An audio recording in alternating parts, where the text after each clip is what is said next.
Want some, get some. Can I get a hell yeah? Yes, I am a pirate. You have to go with the pirates because, of course, they have cannons and everything. It's a pirate's life for me. Be proud of who you are and what you are. You're pirate. It is a first down. Pirate. Because when you're at East Carolina, you go for it every time. When you don't coach at East Carolina, you don't come to East Carolina, you don't play at East Carolina with a weak heart. Write it. I think I've ever been in a building as loud as that was. It was deafening in there. You live with Omaha? I can promise you that. And it's purple all night long in Eastern North Carolina. You're watching The Sports Objective, the podcast for Pirates.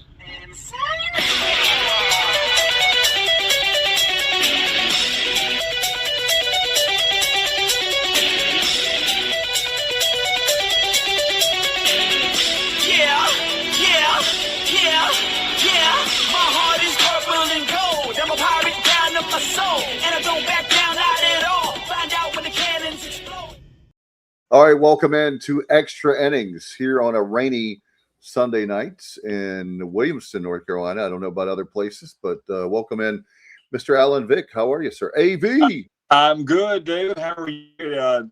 Update: it is raining here in Winterville, so it is wet across most of the area. All right, Johnny. How about you? Do you have welcome in Johnny Stats Robertson?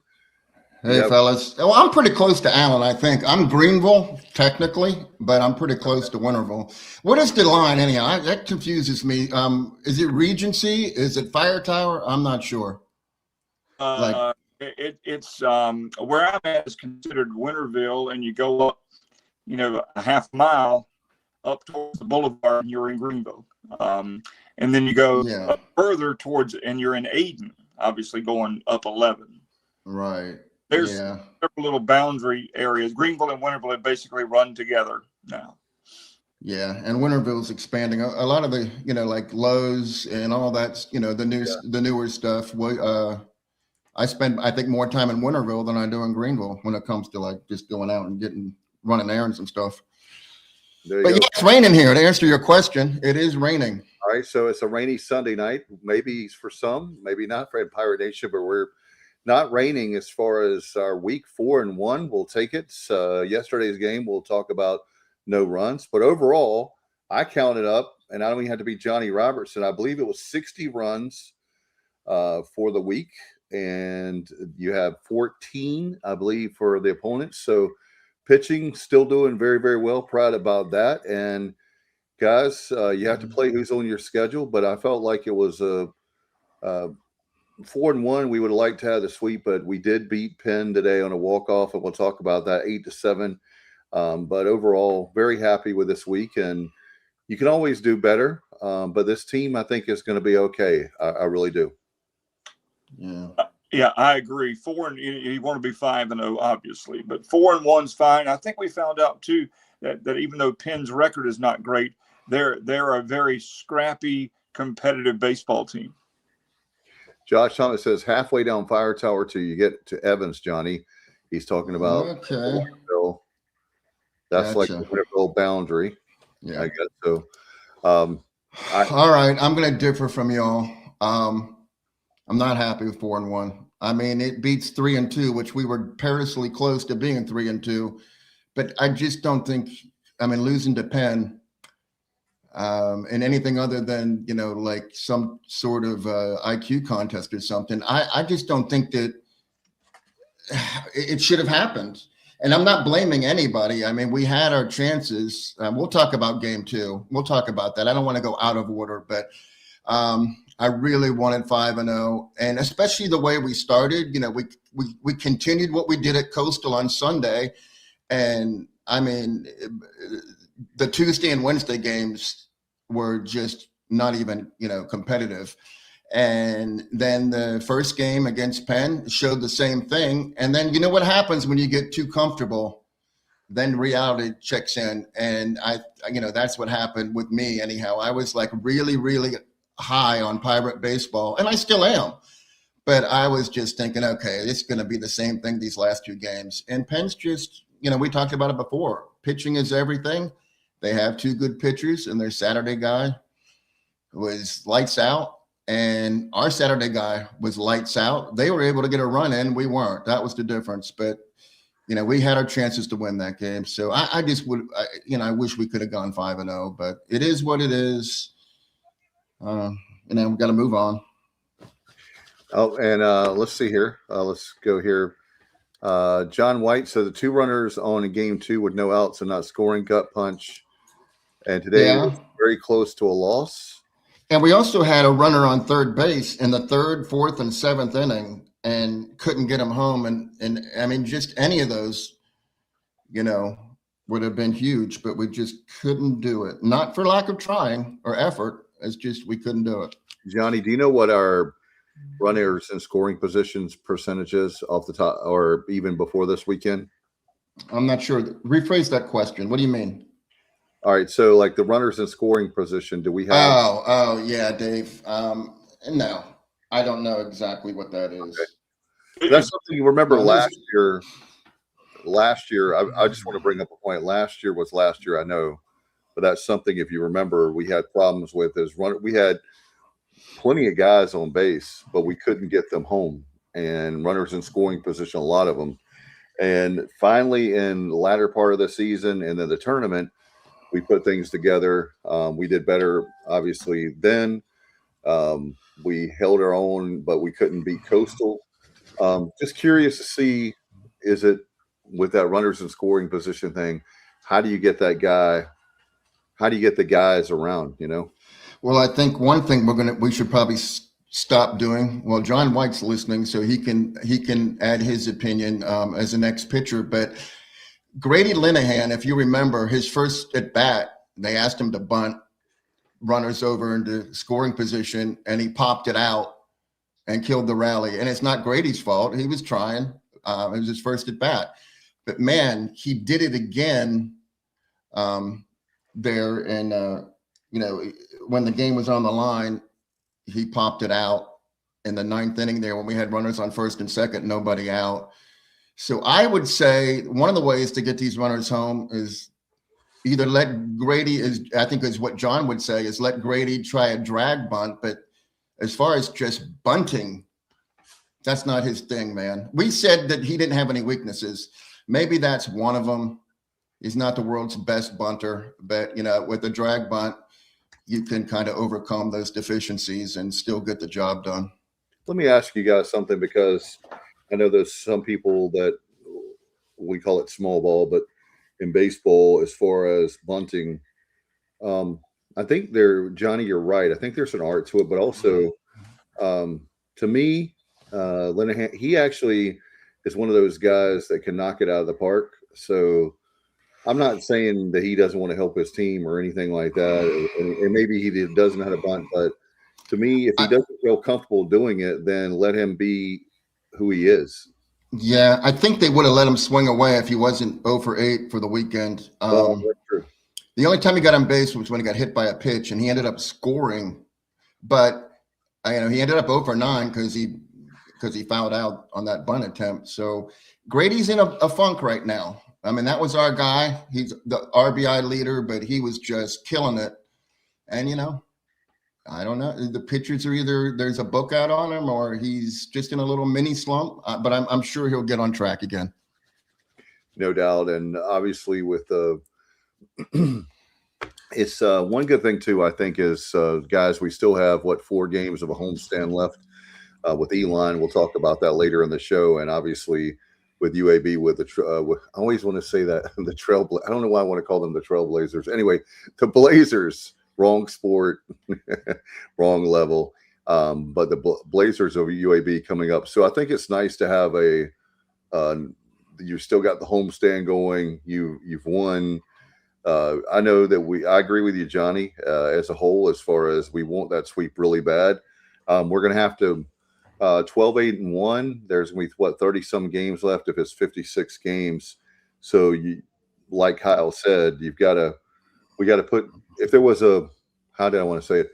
If there was a perfect weekend for a sweep and for us to get back on track, I do think though, overall, I've said that a number of times, 4-1 we'll be fine, and we'll see how we do it. Elon beat NC State, so we can't sleep on them. But I also know that the great thing about baseball is anything can happen any day.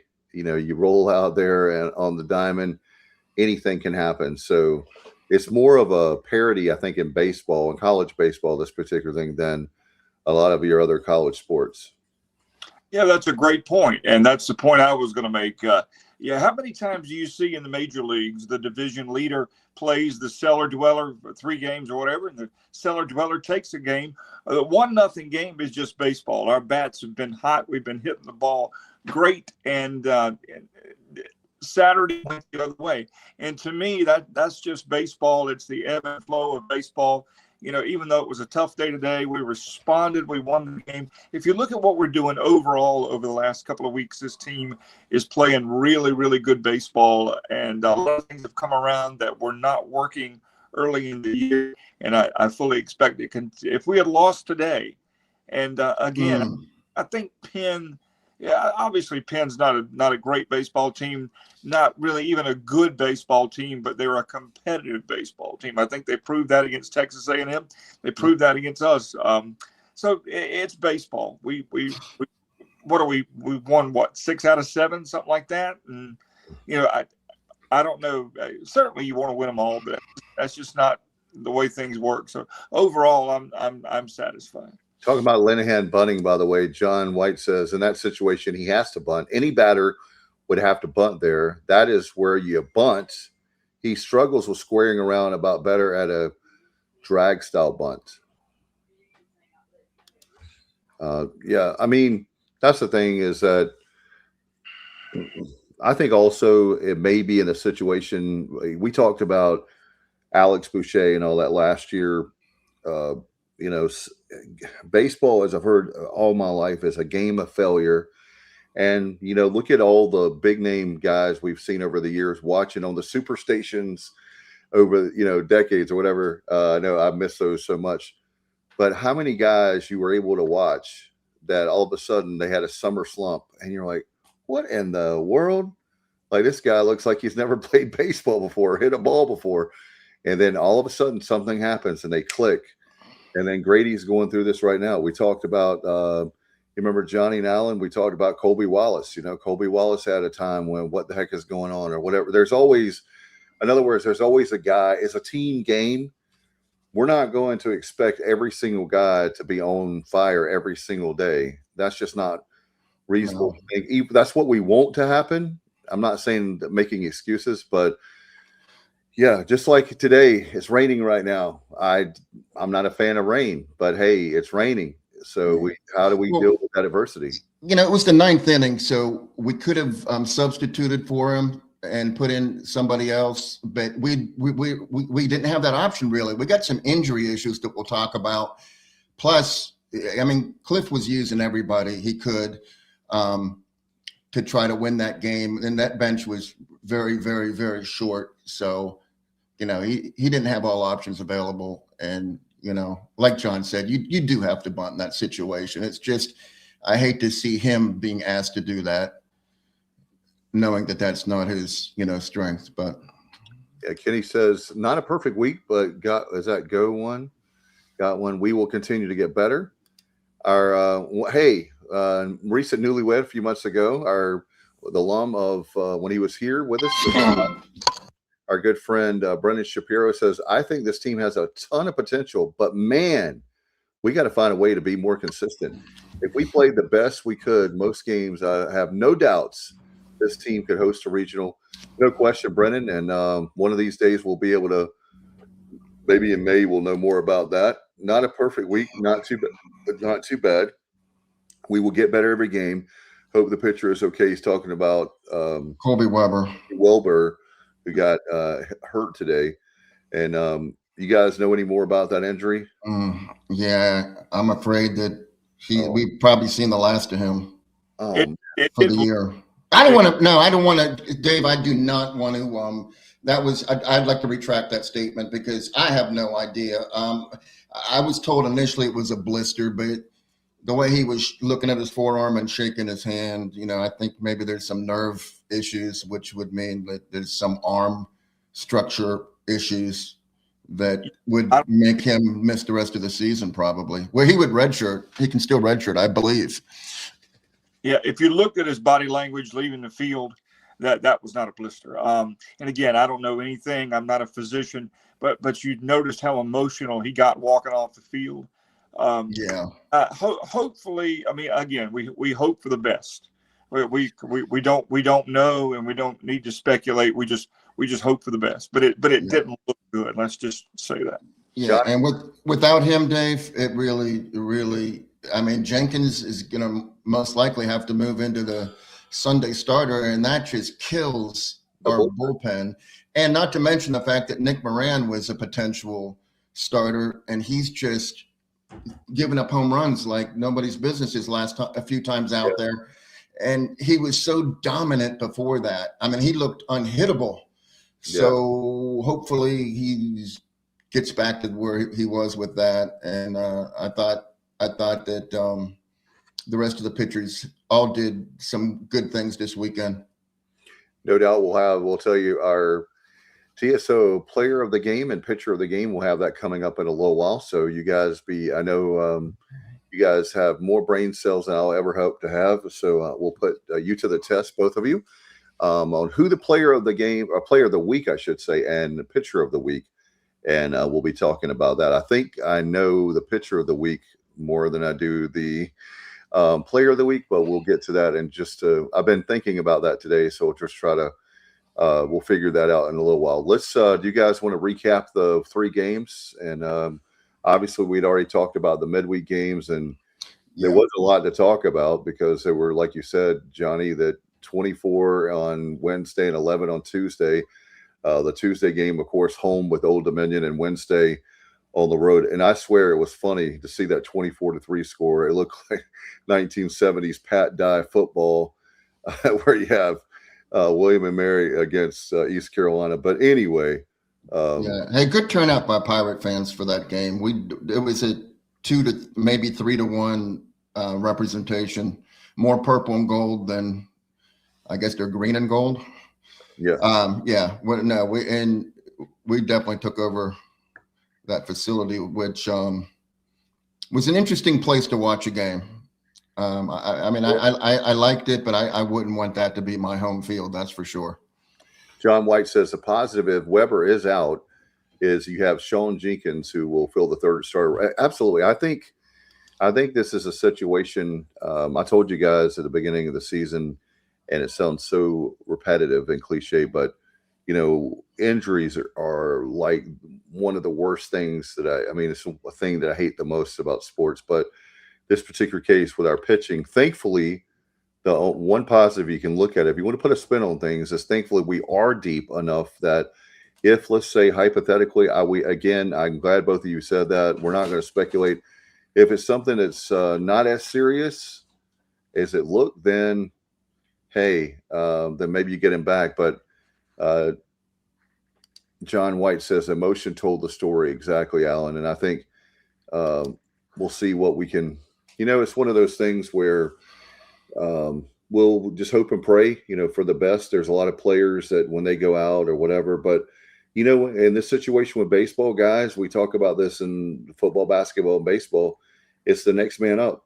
And we have guys in the bullpen, and we have guys that potentially can start. So we've just got to just navigate like a pirate navigate through the storm. And I think we have enough with us that I did want to ask this question, and I talked to Johnny and Alan. I didn't get a chance to talk to you. I apologize for running late to our viewers and listeners. It's been a long weekend. But anyway, I just wanted to get your take, John White, and I'm going to put you on the spot. But I thought it was interesting because Patrick and Mike Mullis was talking about with Norby. It's like he easily can get 2 outs, and I'm not criticizing him on any stretch of the imagination because I never had talent anywhere close to him, nor am I criticizing the pitching coaching staff. But it just seems like something's happening. He gets way ahead and he gets 2 outs and he can't finish the inning. And that maybe too strong of a statement, but they were talking about it, so I didn't feel quite as bad, like I was in, no pun intended, left field. But anyway, I hope that we'll see what happens. But I just want to get y'all's take, and obviously John White, former Pirate pitcher, how they feel. Yeah, hopefully John chimes in because he's certainly better equipped to answer that than I am. But I'll be honest, after every game, every weekend series, I say, hey, I'm not worried about Norby. I'm not worried about him. And I'm still really not. And I'm still so thankful that we have him as one of our starters. But I mean, it's just, there's something that's just, he needs to fix. You know, might be something minor. I don't know. John would know better. But there's something that he's just working too hard to get these outs. Yeah. I don't know. Irby told the guys in left field, by the way, in the jungle, this is Josh Thomas, that it was a blister for Weber. Maybe. No, that was Davin Whitaker. Oh, Davin Whitaker. Okay. Yeah, he's not a doctor though, Dave. Yeah. Oh, I agree. Nor am I. And none of us on this show ever pretend like we know about injuries or anything. We're not talking heads to say, oh, it's definitely this or it's definitely that, because I'll give you guys a perfect example that has nothing to do with baseball. But as you know, in Martin County, we had very bad weather, and we were not the only place in eastern North Carolina on Thursday. And I had a lot of people saying, don't you think it's a tornado? Don't you think?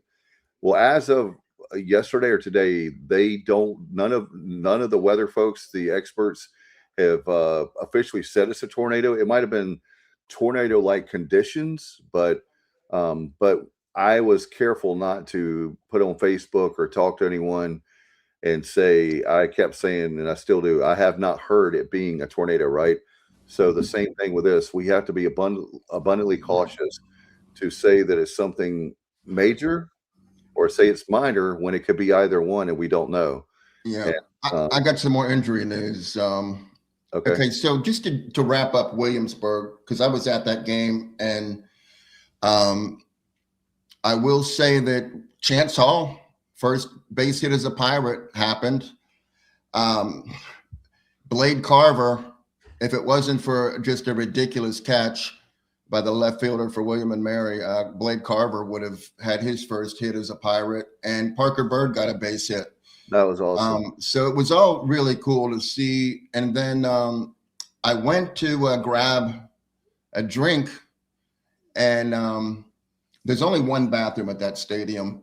There can be a line sometimes because it's not a big big restroom. And here comes Jack Vogeley, and I was just kidding around, and I said, "Hey," I said, "I hope they don't call your number while you're in there." He said, "No, don't worry about that." He said, "I can't play. I'm hurt."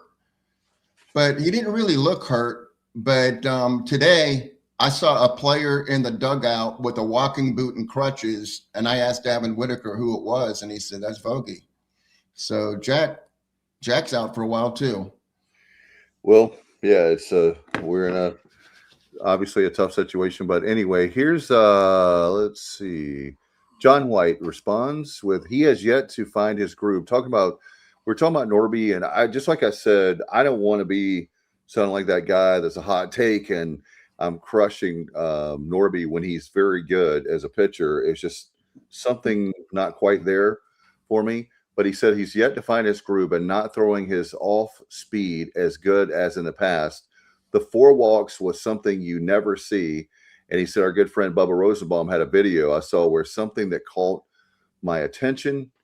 And he said another conversation is it would take a breakdown episode. Well, thank you, John, because I'm glad the experts like yourself I told Johnny this, I think it was yesterday. The days are running together, forgive me, but I felt bad because it was like until I saw the Friday night, it was yesterday, until I saw Mully and Patrick talking about it, then it was kind of like I felt like I was being too hard on him, when he's a lot better. Like I said, he's forgot more about pitching than I would ever know. But anyway, Josh Thomas says, Davin, my bad, talking about who talked to them in left field today when it comes to the injury of Weber. Matt Semenza, our good friend. What's up, Matty Ice? Who was at the Big East tournament, our Big East correspondent. Oh, man. He has an issue with his team. The great ECU team show up every day. It's a mentality and attitude. If we don't get that walk off today, this series is a disaster. Yeah, that was coming back home today. I'm like, I think and I want to say this too, by the way. The thing that I love about these Cliff Godwin teams is they fight. And so you have this mentality. Speaking of mentality, as a fan, someone that covers this team for a number of years, you're like, it's a Cliff Godwin team. We're going to win this game. So we're going to win this game. And what happens is the first inning, then a few more innings. It's the fourth inning. Like yesterday, I just kept thinking, we're going to win this thing. We're going to win this thing. And then when it's 1-0, you're like, oh man. I would say too that quality. You got to look at quality at bats. It's like in basketball. You see, we have the big dance, and obviously, I'll talk about a subject matter. By the way, I'm going to save this for. Remind me, guys, to talk to you about why are you bitter. Ask me sports wise, Dave. Why are you bitter today? If you can help me remember that. But anyway, it's like with basketball with shot selection. There's times when a guy runs down. I don't care if you're a 50% 3-point shooter, and you shoot that ball when you're running down for a fast break, and he doesn't get a good look and bricks it. I'm just wondering about the at bats. Breaking it down, and I'm not. Again, I don't have the eyes of baseball that other people do. You talking about yesterday's game? Well, yeah. Well, we'll talk about yesterday's game because I felt like that. I just want to get y'all's opinion on that. But here again, John can give his view. But from what I saw, very generous strike zone, very generous until Jenkins came in the 8th inning. Then all of a sudden he wasn't getting the same strikes that had been called for the first 7 innings. That's why there weren't a lot of scoring opportunities, because there were a lot of strikeouts. And a lot of them looking like I want to say that we had 6 strikeouts looking. I'm talking about GVK, and that's a lot. That tells you that the umpire is giving you a general. And plus, that game was fast. That game was like a little over 2 hours. So that's what happens when you have a wide strike zone. The games are quick. You get a lot of strikeouts looking. You get a lot of strikeouts, period. And it just doesn't give you as many opportunities to score. That's part of the problem with our bats, I think. Well, again, let's see. John White says, pitcher's dream strike zone. The knees were being called. Most umps in today's era do not call that. I was see, the sad thing is yesterday and today, I'll go back and look at these games. By the way, our radio broadcast I love so much because Dylan Johnson and Coach O. Thank you, Coach O and Dylan Johnson, because I was able to listen to the games and yesterday and today. So I haven't been able to watch them, but listening, obviously I can't see the strike zone when I'm listening. But it's just something I'm wondering about the at-bats. And again, we have our, my dad says this was not your day. I've said that many times with calling high school football. You can kind of feel when tonight is our night and, tonight is not our night. So as a complete novice and knowing very little about the art of hitting, I will say something that I've noticed, and I noticed it today. Penn had a pitcher, I think he threw something like 7 or 8 straight balls. For me, I'm standing there until he throws me a strike. Yep. I'm not taking a swing until he throws me a strike. That's just me. Again, that's not a criticism. And then I think it was Irby who was at bat, and he got under a pitch for the 3rd out when we had a couple of runners on base. And again, I'm going to stand there and make that guy throw me.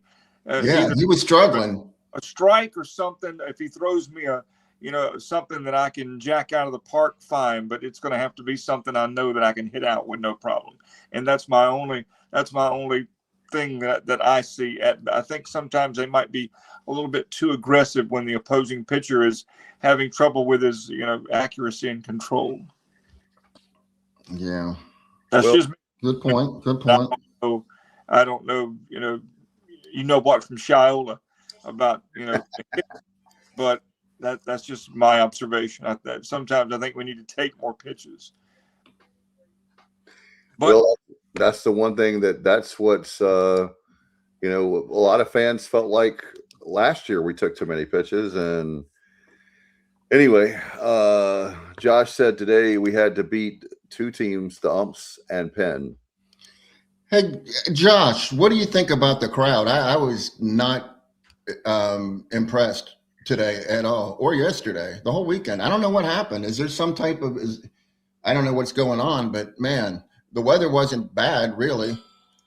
And there just weren't a lot of people there. I realize they're doing the 1 o'clock Sunday starts to get Penn or whoever the opponent is out of here. They got to get back home, but they're busted. So it's not like they had to make a plane reservation or anything. But the problem is people go to church. You don't get out of church until 12:15. You're going to get something to eat.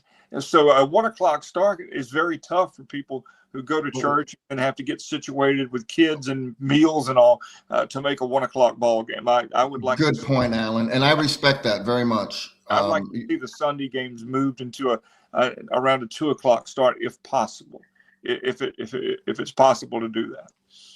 That was two key points you just hit on, that and the travel situation. You got to get them, out. Yeah, but it doesn't really make for a huge crowd if at a 1 o'clock start. Well, as you know, the American has that rule, right? They have to be. Don't the games have to be done by 4? Or there's some kind of rule where, in other words, the point is, to y'all's point, what I'm trying to make is non-conference, we can schedule it pretty much, I think, any way we want to. But when it comes to conference, there's some rule that they're trying to get the game in by a certain time so that guys are not getting back so late to, like wherever they're. But that's, I don't know. Maybe somebody will help. Not 4, definitely not 4, because most baseball games go over 3 hours. I think the drop dead time there may be 6 on. If I think is what you're talking about, Dave. Yeah, but it's definitely not 4. Yeah, I think you're right on that, Alan. Lots of things to do. Let's see. Students were on spring break last week, by the way, Lee. Last week, for you talking about for East Carolina, they were back in school this week. And as Bubba said, they bust the game. So the game has to end. There's no way the game can start at 2 p.m. Josh says our drop dead time when conference starts, on Sunday. So next week, for example, we have UAB is our first conference series. There has to be a cutoff time. And I agree with you, Alan, though, 100%, and Johnny, about the 1 p.m. starts. And I had a fellow East Carolina fan who we were talking about the 6 o'clock starts on Friday nights. We don't have a problem with it, but we were talking about the fact that I want to be clear, it's not David, because administration thinks anything I discuss on there, I guess it's me. But the 6 o'clock start, you work to 5 o'clock, right? If you try to go out, just the same thing, Alan, if you try to go out and get dinner, then you're going to be late to the Friday night games as well. I think, and as someone who has East Carolina baseball tickets, who sells my tickets when I can't go, the Saturday games go by really quick. You can sell a Saturday game like that. The Friday nights, I know, are kind of slow. Sundays have been pretty good.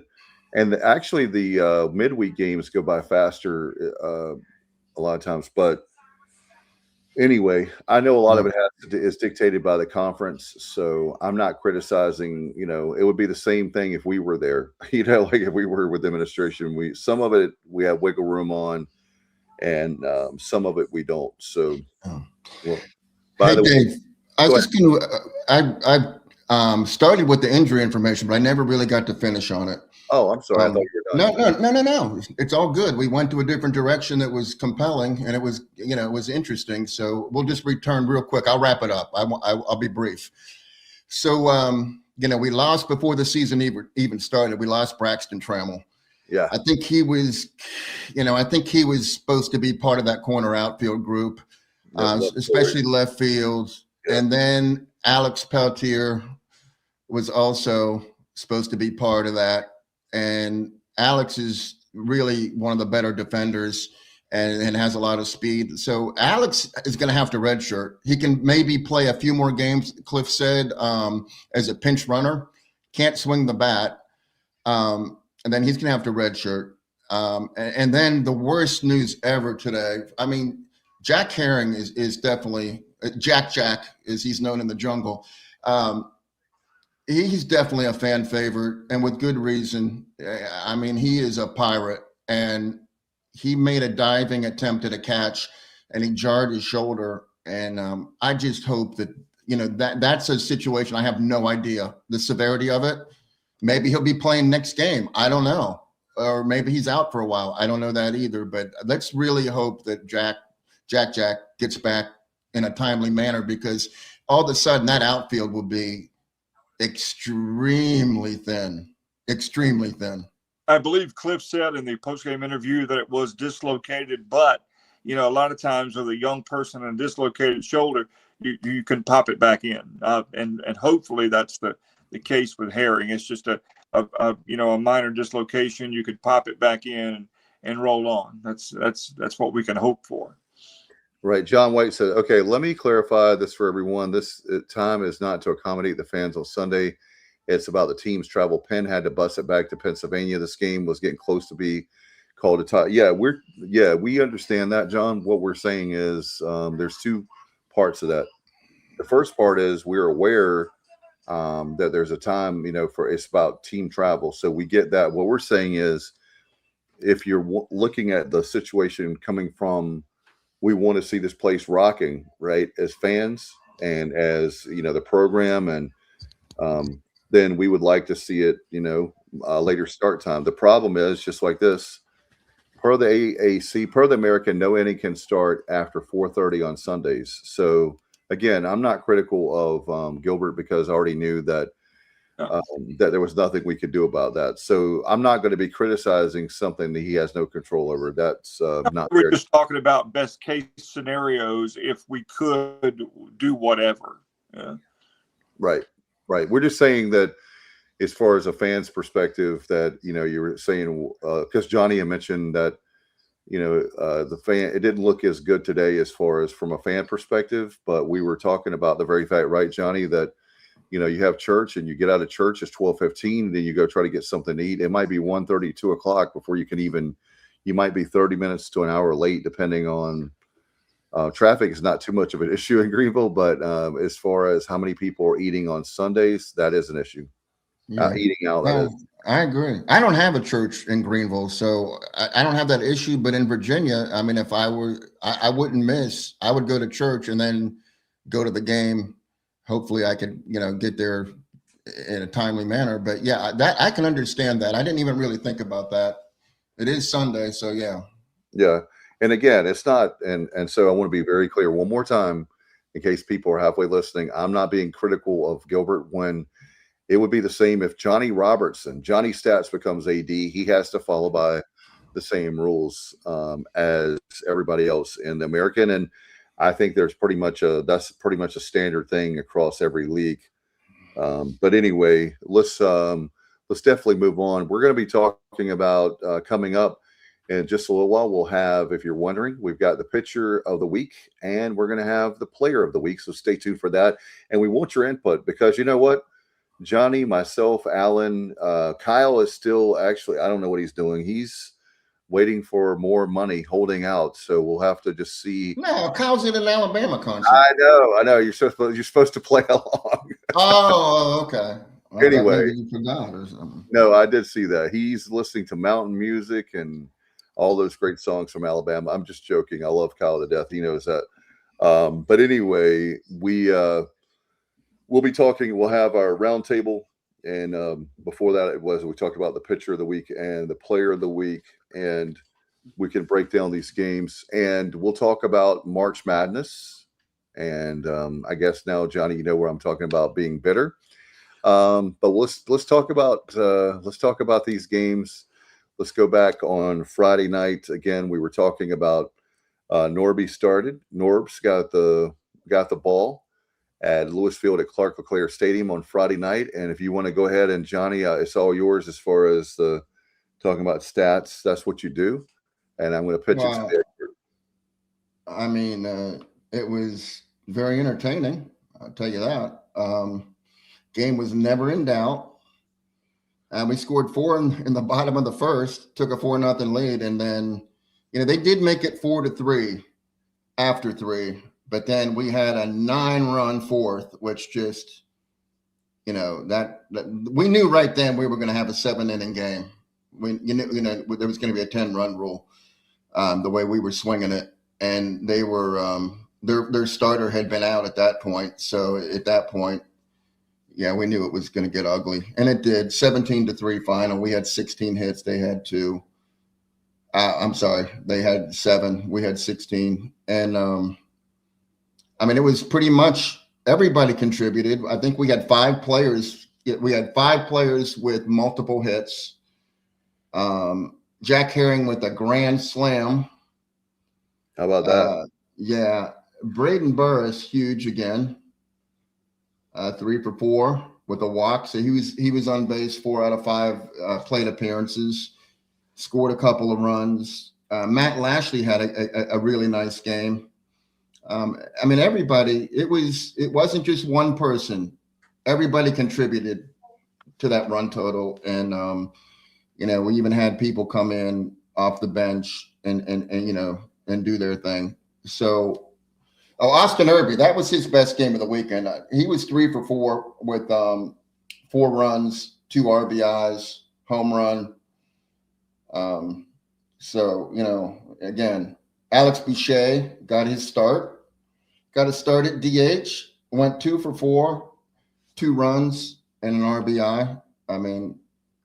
That's what I'm saying. Jeff Sabater had 2 RBIs. Everybody contributed. And I can't forget Colby Wallace, who was 3 for 4 with a run, 2 RBIs. And Colby's on a 10-game hitting streak. No, 9-game. He's on a 9-game hitting streak. When that hitting streak started at UNC Wilmington, he was batting .220. He's now batting .324. And during the hitting streak, he's batting .455 with a 500 on base percentage because he's walked 3 times. And he's getting it done.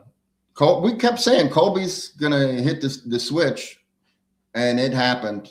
And he's the only person to have a hit in all the games this weekend. So, and I'm even including the 2, at the beginning of the week. So the 5 games he had, obviously if he has a 9-game hitting streak, he's hitting all 5 games, but he's doing well. So let's hope that continues. I'm sure it will.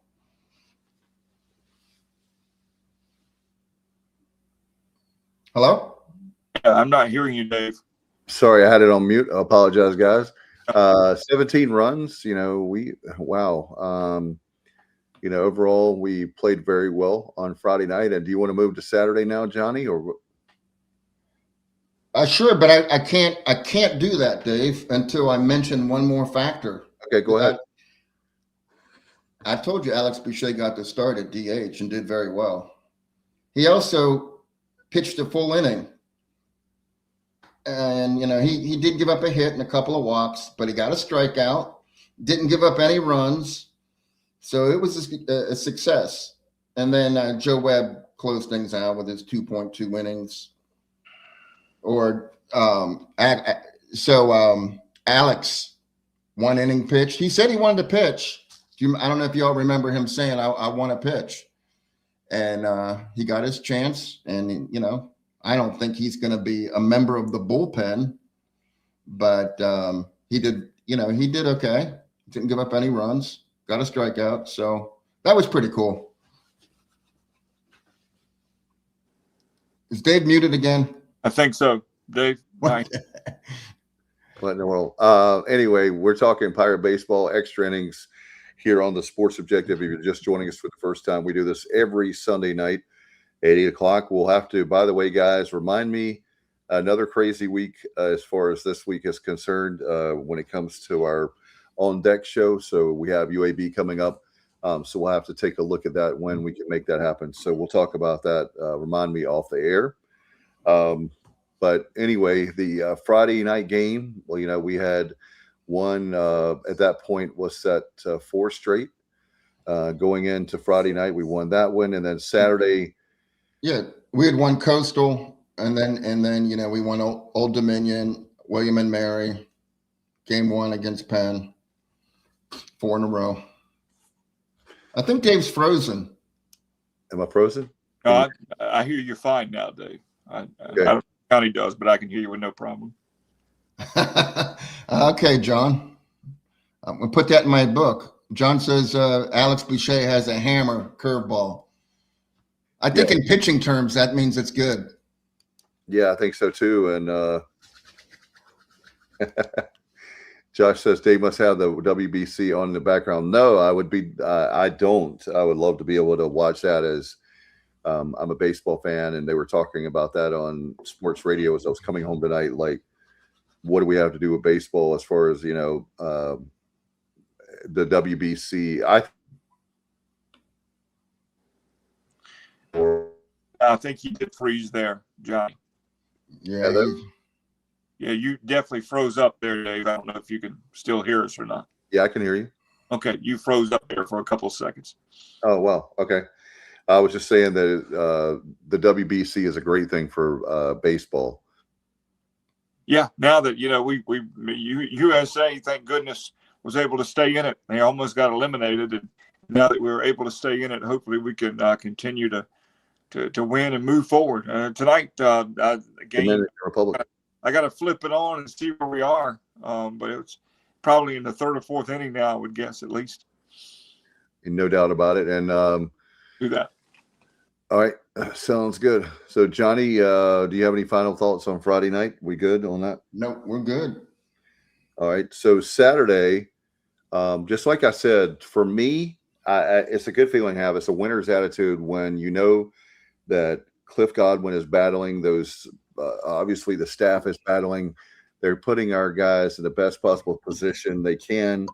And you felt like with the way that with Gavin Van Keppen, the way that he pitched, he said, we're going to win this game because he is, pitching out of his mind. By the way, Josh says that USA is up 2-1 in the 4th if you're watching live. So thank you, Josh, for that.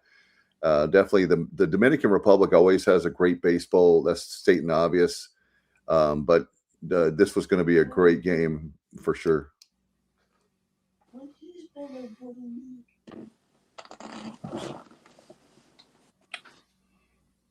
Yep, that's going to be always go down to the wire with the Dominican Republic. And like you said, Dave, they've had great baseball players and great tradition for a long time.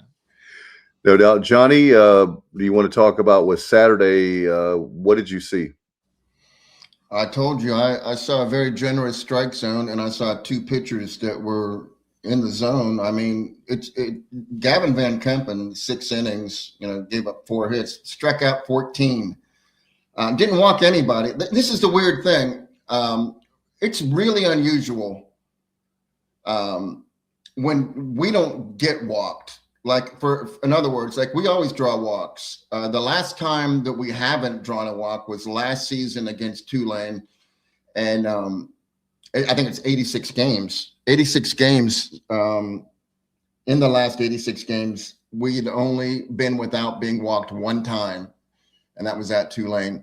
And now we not only did we not get walked, but we didn't give up any walks. So neither team had a walk. I don't know that I've seen that in a while. I'm going to have to do some research. And I'm sure it's happened before, but I don't recall. So that was very unusual. And again, that tells you that the strike zone was, a hitter's dream. So that was my take. It was 2 pitchers that were pitching very well and had an expanded strike zone. So they were almost unhittable. That's how you get to a 1-0 game. And then Sean Jenkins comes in the 7th. And I thought the strike zone was still pretty generous. But then in the 8th, he wasn't getting some calls. And then in the 9th, we had they got a leadoff double. The runner that scored the winning run, the game-winning run, hit a double that should have never have happened because he clearly was struck out. He clearly Jenkins to a strike. And I'm not just saying that. One thing about the jungle, we have guys that are really good at doing replay very quickly. So we watched it over and over again, and it was a strike. He didn't get the call. The guy ends up hitting a double, and that ended up being the winning run. He had to throw extra pitches in the 8th and 9th, in my opinion, because he wasn't getting strike calls that they were clearly just given away in the first 7 innings. So, I mean, that's an excuse. Yeah, maybe. But, I mean, you asked me what I saw, and that's what I saw, that, Sean just wasn't getting the breaks that the other pitchers were the first 7. So, but they won. They beat us. We had, like I said, we had runners on third base 3 different times. Couldn't get them in. It wasn't good. It wasn't what we wanted, but everybody was trying. It wasn't, nobody did anything stupid or anything. It just didn't go our way.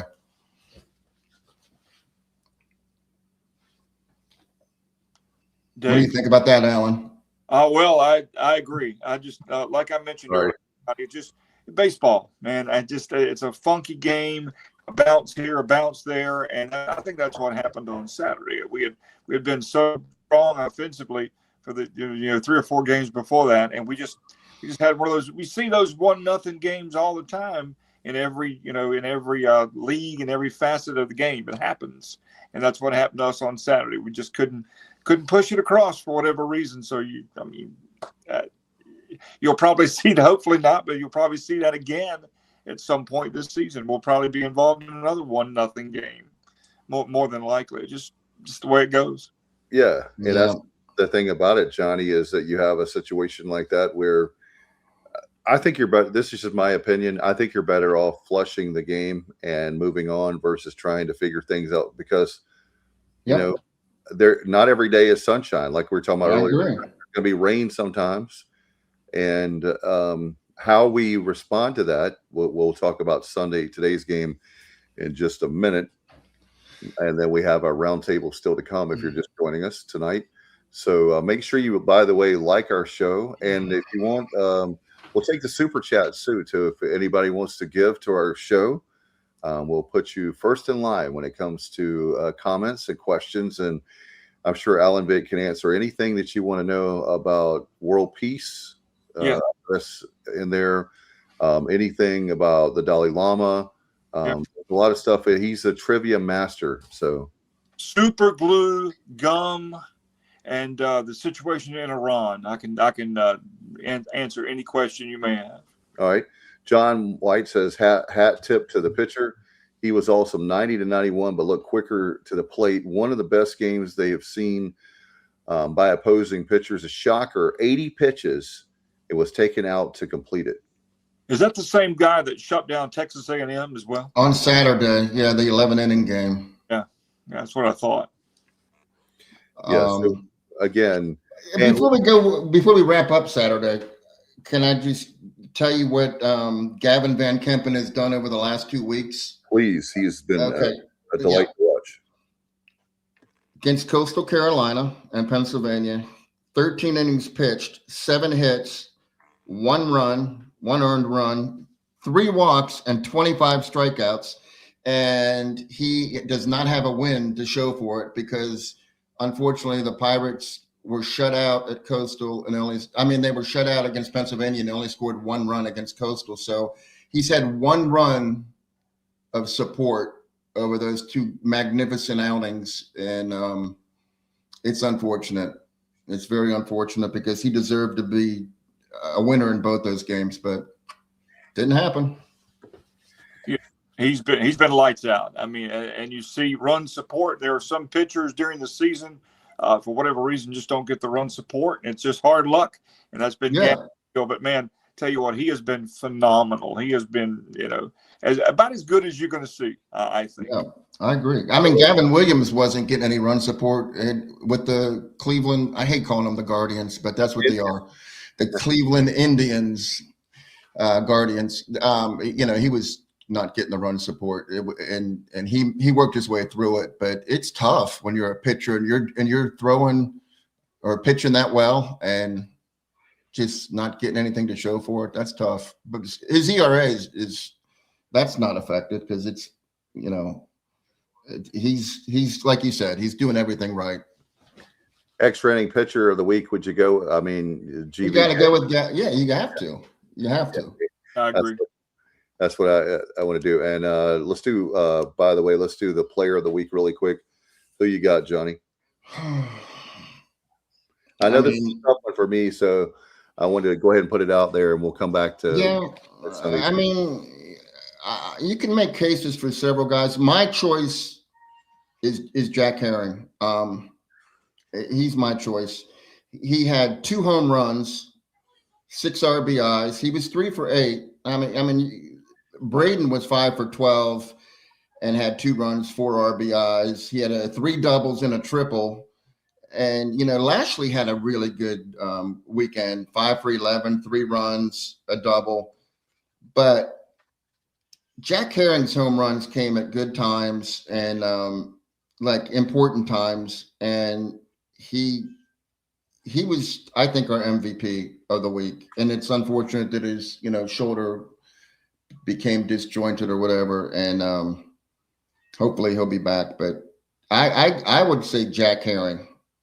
That's fair to me because he did very well hitting the ball this week. And sorry to hear about the injury. Hopefully that will be something that'll be minor. And it's like anything else, Alan. A lot of these injuries, a lot of guys played with them all season long, and then they get in the off season, they'll get something surgery wise or something fixed, Yeah, and with Jack, he's playing so well, and it was an effort injury, and that makes it even tougher when he's diving for a ball or whatever. But it's part of it. I mean, it happens, and hopefully, again, this location for you and I would probably be a hospital stay, but for him being a young kid, if it's just dislocated and hopefully there's no damage, they can pop that thing back in and he'll be good to go. That's what we're hoping for anyway.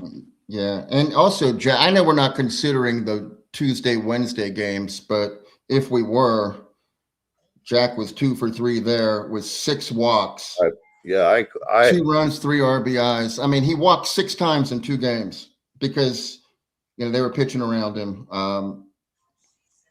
It's got to be Jack Herring. No doubt. So we have that for you. So GVK, pitcher of the week, Jack Herring, player of the week. So if you're wondering, those of you that were playing at home, then we've got that. And today, we win one. Did we lose? Oh, hey, I didn't mention. I'm giving shout outs to everybody, and I didn't give Colby Wallace. He was 5 for 10, so he's the only one that batted 500, and he had 4 RBIs and a run and 2 doubles, but he was up there. But I got to give the nod to Jack. So anyhow, I didn't want to forget Colby. Yeah, great honorable mention, right, Johnny? Yeah, absolutely. He was one of the ones in the mix for me, but I definitely agree with you. I didn't know that's why we have Johnny Stats Robertson. I didn't know the exact stats, but I knew that Herring had a great week. And thinking about that, let's see. All right, we have a super chat, ladies and gentlemen. A win in Florida. Thank you for the $5. A win. Or a win. Yes, our studio audience that we don't have. Wish we did have wins. Amen to that. I think there's ever been a time maybe that. Thank you, Win. I appreciate that. What's Dave staring at? I don't know. Dave is having some technical difficulties. Oh man! Sometimes when it freezes, I'll come out and then come back in. That's the greatest expression I've ever seen. That I just it was right there. It's perfect. You need to. I agree. Freeze that for sure. But yeah, if you want to back out and come back in, Johnny, talk among ourselves. If you want to do that, so. Yeah, man, we're getting ready to go into the roundtable, and there's certainly a lot to talk about. What a busy weekend. So much going on sports-wise. If you're a sports fan, this is a tremendous time of year. Oh yeah, no doubt. Though, I've been so wrapped up in Pirate baseball, I don't even know who's in the tournament yet, and that's my favorite thing of all is college basketball tournament. Duke is we'll talk about it, but Duke is the #1 overall seed. 8 ACC teams made it, and I think 3 AAC teams. I'm correct on that. USF. Yeah, they won the tournament. I do know maybe that. 2, may have been 2. I'm sorry. I think it might. Yeah, I can't imagine we got 3 in. Yeah, I think it was 2. But I tell you what, USF is going to be a tough out for somebody. I think they play maybe Louisville. I'd have to look at the brackets. I was watching the selection show earlier, but I haven't really looked at the brackets closely. I know NC State is in one of the first 4 games. They play Texas. Yeah, on Tuesday.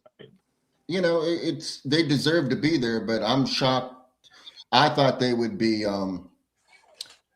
I thought they'd have better results this year, but it's only year 1. Yeah, I thought State would have been about maybe a 9 or 10 seed.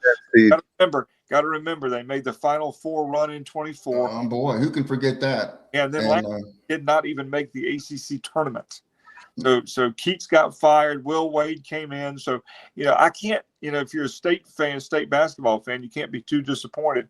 You're going back to the tournament. You won 20 games. It's certainly a much better result than what happened last year.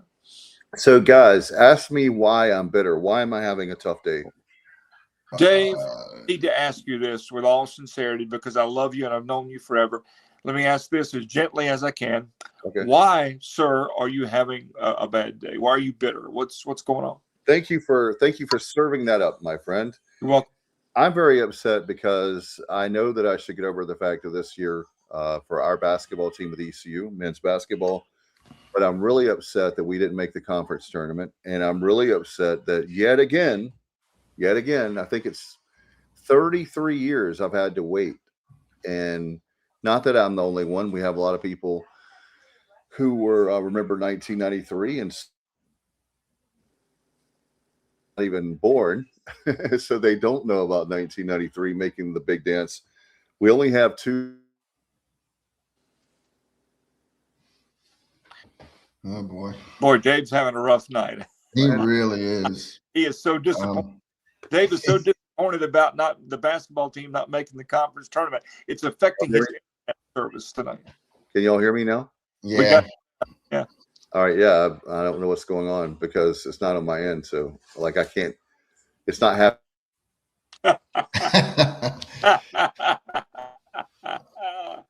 All right. How about Dave? High Point and who's he? Is he back? Sort of, kind of.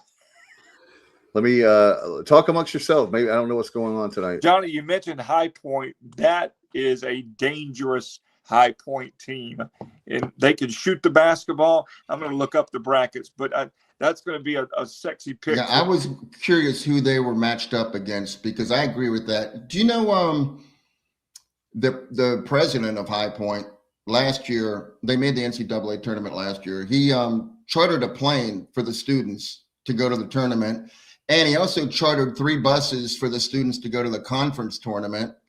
And apparently he's going to be doing the same thing again. I don't know how you make the cut to get on the plane. I don't know how that works. But he's chartering a plane for the students to attend the NCAA tournament. How cool is that? You got to love it. A small school like that having their one shining moment. And they got money though. Yeah, I'm pulling for them hard to win the first round game for sure. Are we still talking about High Point as I come back? Yeah, we're talking about High Point. Yeah. Yeah, Okay. I'm very happy for Johnny and Alan. Let me be very clear. I'm very happy for High Point. But we have way more resources than High Point. Oh, I don't know, Dave. You might want to check that. Really? I'm serious. They are. Do you know they have a 5-star hotel and the basketball arena? And it's like for the students have 5-star restaurants or a 5-star restaurant. They are loaded. They got statues everywhere. Go to YouTube and look up a video for High Point facilities. You'll be amazed. It's better than some Big Ten schools. I guarantee you, SEC schools. I know that they do have a president who is spending a lot of money on athletics. I do know that. I'm just simply saying I'm not criticizing them. I know. But I'm going to make your point for you. Okay, thank you. Queens is in the NCAA tournament. That should never happen. They should never get there before us, ever. Right. But how long have they even been Division I? They're already in the NCAA tournament. But that's my point, is putting an emphasis on something. And I will keep saying this. Please, please, please, I'm begging you. Let's talk something. Why is it that every single year we have to talk about this? Why did our team not make it? We didn't make it because we don't make a commitment to basketball. Just because we're spending a little bit more money, we need to be number one in America. I don't want to hear about Memphis. I don't want to hear about how other schools can do that. If we put an emphasis on basketball, we would be good. We don't care about basketball. And the reason why we don't care about basketball, I mean, I don't know, but we give up and say, well, there's Duke and North Carolina, and there's NC State, and there's this team. But High Point is a perfect example, and I'm not knocking them. I'm really happy. No, they're an example of how to do it. Right. That's in correct. my opinion. That's correct. So when you put emphasis on basketball like High Point did, they get the results they want of winning conference. I think this is 2 in a row, right? They've won 2. Yeah, 2 in a row. But one thing to consider, Dave, is what do you think about this, Alan? They don't have a football team, so their rev share can go much heavier to basketball. Right. And I was gonna bring that up. I'm glad you brought that up before I did. That they don't have, and I understand that, but still, we have I believe, what is our athletic budget is over 50 million, right? 54. I mean, are you telling me that High Point has a budget over 54 million? I don't know. I would check it out though. On the court, they were 30-4 this year, and they played Wisconsin on Thursday at 1:50 in Portland, Oregon, filling out. Oh wow! 5-12 matchup. How many brackets are going to take High Point to the second round just because that's there's a 5 that loses to a 12 every year. Dang it. Alan, you just crushed me. You've already ruined my bracket. Because I thought High Point would be good value, but Wisconsin's one of those teams I think they're just fundamentally sound and they don't make a lot of mistakes and they're not fun to play. I thought they might be able to win a few games, but now they're playing High Point. Yeah, they're not. Wisconsin's not quite the Wisconsin of old. They're not. No, they're not. But I really believe it's all about with High Point. It's all about. They have good guard play. That's the thing. That's what wins tournament games. Yeah. Guys, I did want to say if you want to talk more about the tournament, we can. But I did check, and I knew this was going to be the case. The women obviously didn't make the tournament, the big dance. However, I do believe, like Kyle, that tomorrow we'll find out the 2026 WNIT field. And maybe we don't because we don't have a quote unquote brand name, but 22-10. I'm sorry, I feel like they should have a shot at making the WNIT. We'll see how that plays. But Kim McNeil has done a great job with that program, and I would love to see them be able to play some more games. They're certainly going to be in consideration, I think, for the WNIT. I do think it's a stretch a little bit maybe for them to get in. I hope I'm wrong, but they certainly should be there. They came within an eyelash of winning Friday night. They kind of went cold at the very end, and they had a lead several times during the game, just could not close the deal. But 22-10, that is fantastic. Coach McNeil, we've talked about it on this show many times, is doing a wonderful job in every facet of ECU Lady Pirate basketball, and we're proud to have her, and we should make sure that we have her for a long time to come. Absolutely, because the basketball team is now the brand of basketball for women's basketball that she brings with the high energy as far as the defense is concerned. We actually did a better job. I feel like this year we have a lot of good shooters on the team, just players that are really meshing well together. And I don't know how many kids will be back next year, but I look forward to it. And again, let's hope that WNIT is a possibility for our ladies for sure. Want to remind everybody too, while we have a chocolate, let's talk some football really quick. Friday is a deadline if you want those 10 priority points. So make sure you go ahead and renew your football tickets for season. But anyway, that will be great to see. Blake Harrell deserves to have a lot of people at games. I love how the upper deck, $75 season ticket. Are you kidding me? Like, what is that? $12.50 a ticket with 6 games? I don't know. Yeah. Something like that. I mean, the administration is trying. I do believe that part is fine, but still, let's give out tickets to church. Oh, there you go. I don't know what he's talking about. Hey, while we're waiting for Dave, I have the TV on, but it's muted, but I'm looking at it, and that's the women's bracket. High Point's playing Vanderbilt, so the women made it too. I'm sounding like I'm a member of the High Point fan club. I'm not. I want to beat them I want to be better than them in everything. But for both the women and the guys to make it, that's pretty cool. Yeah, but Alan, I agree with you. I mean, Kim McNeil's bringing us something that we can get excited about.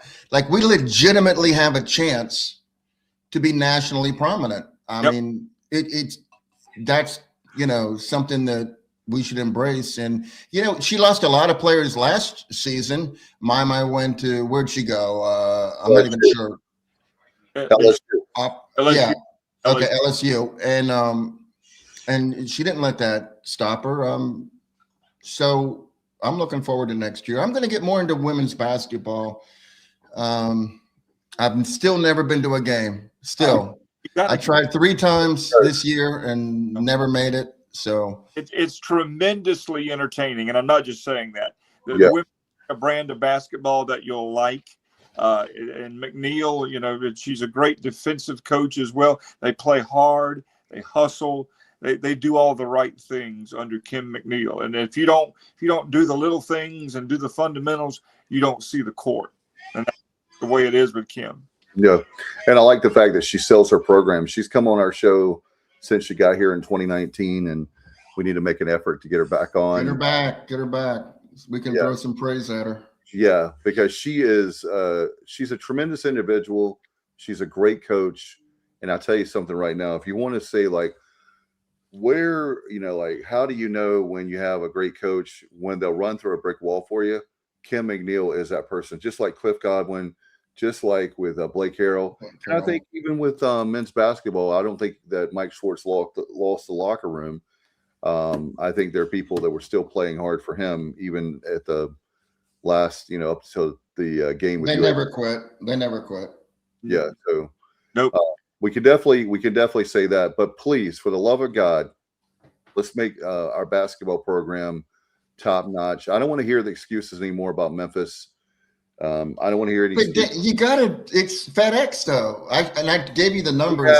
I know that, but look, when it comes down to it, if that were the case, we wouldn't have an indoor practice facility. If that were the case, we wouldn't have base expansion. We haven't. Listen, Johnny, it comes down to priorities in life. My children are my number one. You guys know that. Just like I know with Alan, he's still a great dad, and his kids are all grown up, and he and Jamie are now empty nesters out for the last few years, right? So, but he's a great dad for sure. And so it's about priorities. That's the word. We have the money. We don't have the big schools like money, but we have the money to be relevant in basketball. It's just about making a commitment. If you said right now, we're getting ready to lose let's just hypothetically saying we're going to get kicked out of the American if we don't improve basketball, right? But we'll never get to another conference. No, but my point is, I'm not saying that's happening. Hypothetically speaking, you have to have the mentality that something like that's going to happen in order to get all right, let's make a commitment about basketball. But just imagine that. Just imagine if we were told, if you don't get your act together, you don't think that Gilbert would, and you don't think Gilbert and everybody at ECU will be putting. I see where you're going, Dave. Okay. Like, if they could make it happen, if it was like an ultimatum. Right. I'm not saying it is. I'm not saying I want to be out of the American. I'm not saying that I truly want to drop basketball. No. I just am very frustrated that promotions are terrible. They don't do a good job with selling season tickets. They don't. And again, it's not piling up on them or being mean. I'm trying to say that do this. If you do this, it will work. It will work with basketball. It's not easy. It's not an easy job, but Josh said we put 1.5 million, and how did that work out? Yeah, we did, Josh, but we missed on players. We had players injured. I think finally, and if we'd had the Gardner kid, I heard that was their decision, Dave. They could have had him. They decided no. Right. That's what I'm saying is that we waited, a few months, and he wanted to come, and we should have had him in September or I guess July, whenever. So anyway, that really, I noticed when the Gardner kid came in, and then a few weeks later, all of a sudden we kind of started looking like, okay, we've turned the corner. A very thin bench was the problem. Well, injuries too, like you all already mentioned. The injuries were a real thing, but still, I think we could have done better. What Josh was saying is what I've already said. Whoever spent that 1.5 million should be graded, and and there should be some discussion on who's going to spend the next money that we have. And I still think that we should hire a GM to be a GM and let Michael Perry do what he does best, or let Michael Perry be the GM and let someone else be on the bench and get him out of there. You just can't. If you want to be serious, Dave, and have a serious basketball program, you got to have a serious GM. And that sounds like this is no indictment on Michael Perry at all. I said that last time. I just don't know that it's fair for him to be the GM. How many Division I programs have a gentleman who's a GM and a coach? I don't know. I would think very few, but I'm not sure. I have no idea. That's the question. I mean, Michael Perry is a fabulous person and a really good basketball guy. But, no doubt. But you can only do so much, and I'm with you. Yep. I agree, JR. One or the other. I would think it would be very difficult to be a coach and to travel and do all you have to do preparation-wise and also be the GM. I would think that would be a lot of responsibilities for one person to do both. Well, we do know one thing, and that is it's like Elvis. I've said this before. It's now or never. Let's pretend like this is the last season of basketball if you have to. I don't want it to be the last season of Mike Schwartz, but if you continue to do the same things, the definition of insanity, let's put forth the effort. I'm asking the administration. I'm not being a jerk on this. Put forth promotional nights. Put forth promotions for getting the word out about season tickets, about everything you can possibly. We need to have a great night where we can get, I don't know, Petey Pablo or get an up and coming country artist or whatever to have a big night where they come in. And I'm just very frustrated that we can do better with basketball. And the thing that I'm frustrated about is low hanging fruit. These are things that are easy to do. I agree. The thing is, do we ever see former players, when former players come back, are they ever recognized? When's the last time during a timeout we've hey, Lester Lyons is in the gym. Exactly. Let's give Lester a big round of applause. Stand up, Lester. 1993 NCAA tournament team captain Lester Lyons. Let's give him a big hand. Maybe they did that, but you just don't see that very often. And basketball has done enough over the years. We have some recognizable names. If they came back, they should be honored and recognized. Josh says Michael Perry needs to be the assistant head coach, and we need to hire a separate GM. Johnny and I have talked about. Absolutely. See, for me, Michael Perry does know talent, no doubt. But let me say this. We need to have Michael Perry to be concentrating on, let's say, the transfer portal, right? Have the GM and he be that, work on that. I will say this. We need to have a coach. I've said it 100 times. Eastern North Carolina recruiting And it's not David, Johnny, and Alan or Kyle or Stevie or Matt that's, like giving y'all a hard time. This goes back even Dooley. I mean, all the coaches, they just write off Eastern North Carolina like there's no way these guys are coming here. I guarantee you that you can get a few kids that are big-time players to come to East Carolina where you can tell them, you're going to be the star. Okay, Alan Vick, you're going to be the star. You're the 4-star guy. You're the 5-star guy. We are going to build this team around you, whatever you have to tell them. But that's something that's very frustrating. And maybe in the summertime, I would like to get Johnny and Alan and a lot of our favorite people and basketball people. Let's do a TSO basketball summit where when we have time in the summertime and we have less pressure. But anyway, let's go to our good friend, Bubba Rosenbaum. Miss you, Bubba. How you doing, my friend? And Bubba, I'm going to text you off the air too. But the promotions were very good within the season. Did people show up with a free beer and 20 Sup Dog cards? Nope. About half unclaimed. And they shouldn't have, exactly, Bubba, they shouldn't have raised their ticket prices. I mean, what in the blank are you doing there when we've got to sell? Look, I would rather have a $10 ticket. Speaking of the way we doing it for football, why not give a $10 ticket for people that don't have season tickets in the upper bowl? Because I'd rather have people in there cheering. And another thing, guys, it is not cheap. If you've checked out, have you gone to the grocery store lately? Gas prices are high. Everything that should be down is up, and everything that's up, it should be down. I know that, what is it, 20 some dollars now for a ticket for basketball? That's ludicrous. Didn't we talk about $25 tickets? And then we talked about if you have a family of 4, that's $100. And that doesn't include concessions or drinks or any of that stuff. So it's an expensive proposition to go to a basketball game anywhere you go. And that's where ECU could maybe a $10 ticket and all you could, bottomless popcorn and bottomless drink or whatever. Whatever. Here's what I would do. I agree with you on that, Alan. $10 tickets. Let's have like the AMC theaters. When the theaters have, you buy this big popcorn bucket that has ECU on it for $20 for a year, for a season. And you get to refill that as much as you want. At least we'd have do something. Something is better than nothing. And here's the thing. Bubba said the bottom line is if you don't know that much outside of winning 18 to 20 games consistently for a few years, is going to change this. He says he doesn't know. And he says it's a great point, Alan. Only letter winners weekend. That's exactly right. What we need to do is we need to have a few players of the game, old players that come in. Because when I was at the Knicks game last year, Matt and I met up, and my son Alex had a field trip to New York City.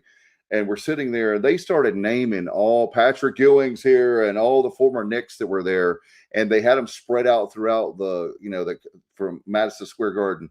I'm not comparing Madison Square Garden to Minji's, but I am saying the best ideas are stolen.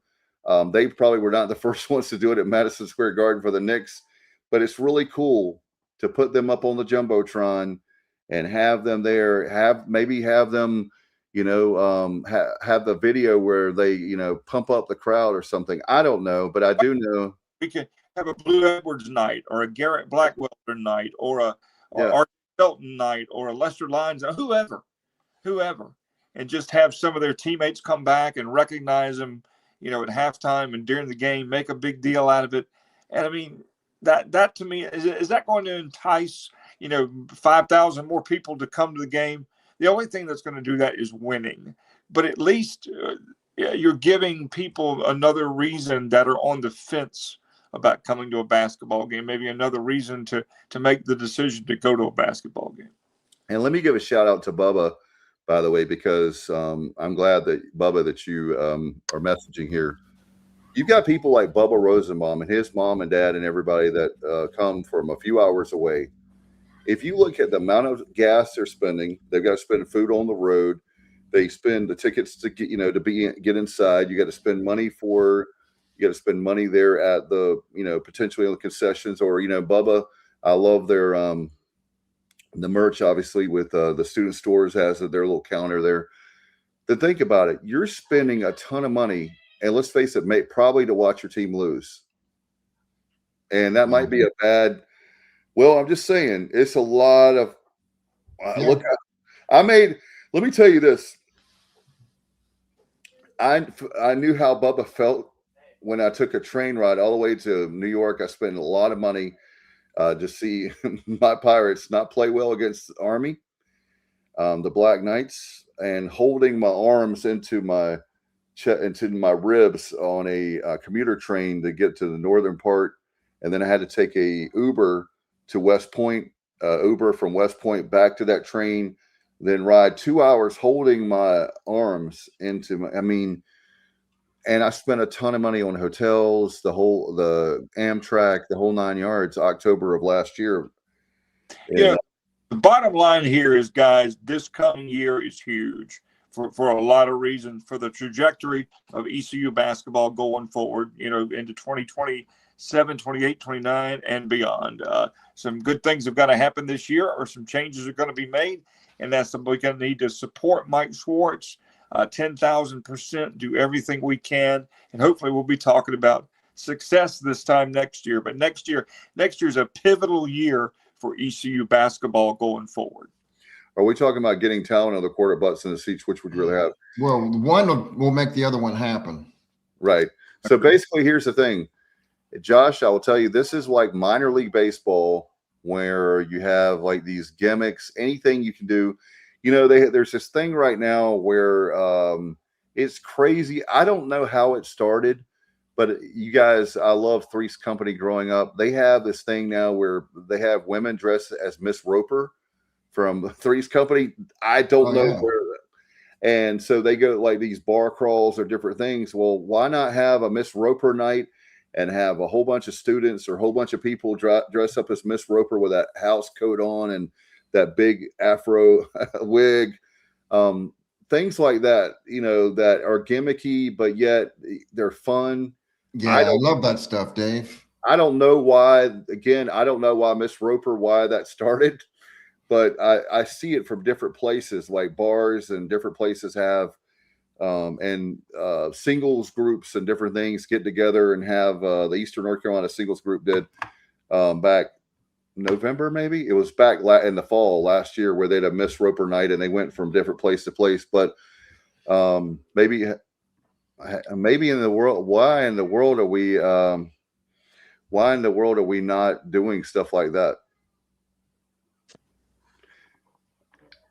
And he said, got to have talent on the court. I know that we're talking about, my point is this. First of all, we need to have talent on the court. That is true. But we're not doing anything to help basketball off the court, promotion-wise, advertising-wise, giving tickets away. We've got to be doing a whole bunch of stuff, all the above.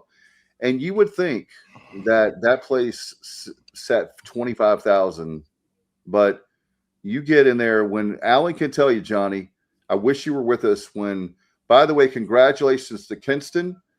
The Vikings, they are the 3A state champions, by the way. They beat Martin County, so I salute them. The guys that went off on us on scoring did the same thing on back this weekend, and so congratulations to them. But that crowd, they had 6,100 people in there, 6,100 people, and guess what? At $15 a ticket, and they made a boatload of money on concessions, the whole 9 yards, and $10 to park. 15. Was it 15? Yeah. Let's just put it this way. Somebody made some money when the high school basketball regionals were at Minji's Coliseum. Somebody made some money.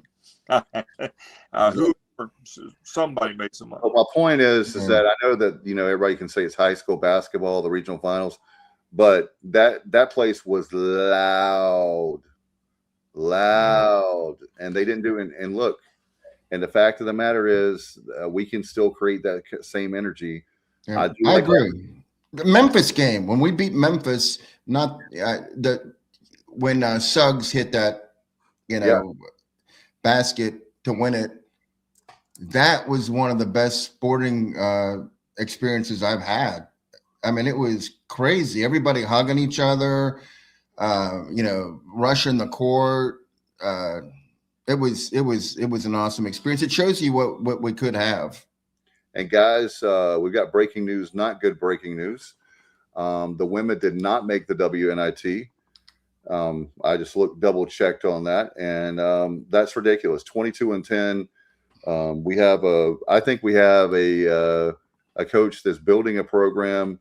I don't know if we can do CBI or anything else, but that's just it's only a 48 team tournament, apparently. That sucks. But not to bring everybody down. Yeah, that sucks. But the reason why I wanted her to get in there is because she's doing everything the right way.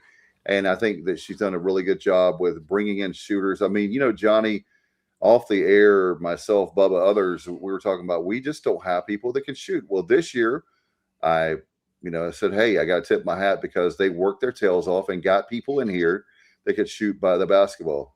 Yeah, no, that's unfortunate. That's terrible. That deserves some postseason somewhere. Yeah, no doubt.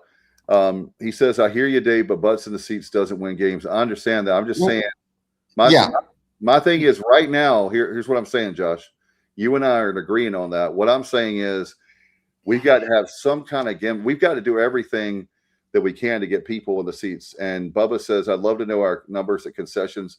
We should try a $2 Tuesday concepts at the very least with with concessions for select games, something, because I'm telling you right now, we don't have professionals running concessions. That's a whole nother thing. It's especially bad for football. We've got to do a better job with that. We're not, and I'm not anti-Gilbert because I do know they have tried.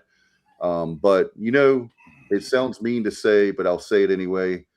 If you are a charity, that's great. Why not take the money that we make and just say, listen, we're going to bring in Aramark and let them do all the concessions.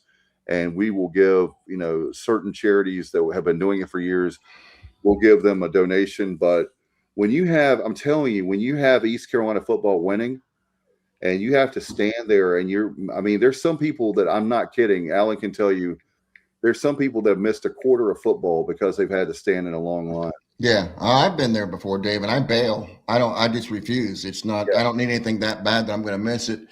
But hey, I have a couple of comments about the basketball situation. The first one is, you talked about us doing a roundtable maybe in the summer on basketball. Why doesn't, maybe they should consider doing a roundtable on how to attract more fans? I mean, they seriously needed to they need to get other people involved, like Bubba Rosenbaum. All joking aside, yeah, I love Bubba. If they were to use him as a consultant, like, hey, just get people's, like you said, him and his family travel. They deserve a voice and maybe some insight that they're missing somehow. Right. And I just feel like that would be awesome if they could like somehow involve people like Bubba and his family. And then the other thing, what is our standard next year for keeping Mike? And I'm sorry, Alan, I know that you're a Mike Schwartz guy bigger than me. I mean, I like him, but I want results at this point. So I'm just curious, what is our what's a successful season to bring him back next year? I feel like we have to finish on the top half in the conference and win more home games. That's my feelings. I would say this. I would have a criteria, and I'm sure probably John Gilbert has told him, look, let's be honest. He's friends with Schwartz, and he and Schwartz had a conversation, I'm sure. If it doesn't work out this year, most likely what will happen is Schwartz will resign, and that way he doesn't have to fire his friend. But let's face it, it is a results business, and I'm not knocking. But what is work out? What does that mean if things don't work out? Define that. That's my question. Definitely a losing season. If it's a losing season again, he's out of here. Yeah, you're going to have for me, my opinion is wins top half of the conference. Obviously, you make the conference tournament at minimum. I'd say you got to win 16 to 17 games. I don't know if John is actually given Mike this is the cutoff. You got to do this. I mean, I don't. Oh yeah, I'm not. No, I don't even think that should happen. You never know how things are going to work out. But top 7 or 8 in the conference. You make the conference tournament, and you go from. And it's all about trajectory there as well. How is the team playing? You don't want to get off to a bad start, and you certainly don't want to end, poorly as well. So there's a lot of factors, I think, that are going to go into whatever happens the following year for ECU basketball after next year. Yeah, Josh. If that happens, I don't think I think he'll just resign. Yeah, that's what I'm saying. I think if there's a losing season again, he'll resign. And I'm not telling him. I'm not asking for that in the now. But here's the thing. Like I said many times before, how long do we have to wait? How long do we have to wait before, we need to aim and say our goal is the NCAA tournament. We need to say beyond more than a winning season. Okay. He's capable of doing a winning season. We need to see conference tournament play. And I would add, it has to be NIT or the big dance, because here's why. I personally think that when you aim low, you're going to get even lower. Like if I said, all right, guys, when Dooley was hired again, Dooley 2.0, Brian Bailey, I told this story, I'll tell it again. He asked Joe Dooley, how many games do you expect to win this year? Dooley looked at him without missing a beat and said, all of them. Okay, so it's 31 games for the regular season. We're not going to win all those games, but if you go in the mentality, we'll probably win about 18. When you start doing that, then all of a sudden the numbers just go down, so you need to say, we're going to win all of them. If we don't, we lost him again. We did. There you go. You're back. Yeah. In fact, Josh said I called it for this year. Well, you know what? I'm simply saying it's embarrassing not to make the tournament. It's embarrassing to make the tournament. Well, you in the ebb and flow of a season, we will know by the end of December and the 1st of January next year, kind of how things are going. All right. Yeah. We lost. Listen. We could have lost to Elizabeth City State. The ref didn't call. I was sitting behind that bench, and we did foul them, and they didn't call the foul, and we escaped with a victory by 1 point. And I was just like, oh. But on a positive note, we ended the season playing pretty good basketball. Yeah. And Riley Jordan didn't play in that game, but I'm not making excuses. Hey, I would like to cite though, USF just won the conference tournament. They're going to the NCAA tournament. They were 13-19 last year, and their coach just passed away. And they put it together. I think they lost 2 conference games. Am I right about that? Let me say that I'm looking at this women's WNIT tournament. Here, this sums it up right here, boys and girls. Wake Forest out of the ACC is 14-17 overall, and they got in. Think about that. They're Wake Forest. Yeah, that's wrong. That's really wrong. I don't know about strength of schedule, but there's a ton of 16-14. I see 18-14. So record-wise, we're right up there with everybody that's in the WNIT and better in a lot of cases. And we were the number 2 seed. We finished second in the conference. Is it possible we might have been offered a bid and turned it down? No way. I can't imagine that. No way. Yeah, I don't think so either. But it happens. Yeah, it does happen. It's not unprecedented that it happens. I don't think that's the case either, but it happens a lot. A lot. I would love to know if ECU was even considered, if they were on the board, whoever makes the decisions and picks the field for this WNIT, if East Carolina was in the conversation. I agree, Alan, but you guys just glossed over. I posed a question. How does South Florida going from having their coach pass away and having a 13-19 season to going 25-8, 15-3 in conference, winning 11 in a row, and being in the NCAA tournament? How does that happen? What do they have that we don't have? The player evaluation obviously was pretty darn good at South Florida. Look at Miami. Miami was 12-19 or whatever, and this year they're 24-7. But I'm comparing other American teams. But that 1 year turnaround is possible now. That's the one It positive is. about the transfer. And maybe we'll get it. Maybe we'll get it. Well, I'll tell you this, I'm a huge fan of Mike Schwartz. I like him personally. He's been very good to us, the media, the whole 9 yards. But if we have the same scenario, I'm just saying, next year, if at the end of the season, whatever, I will tell you he's got to go. And nobody knows that better than Mike Schwartz. I guarantee it. Yeah, I guarantee it that he knows what the lay of the land is, and he knows what the expectations are.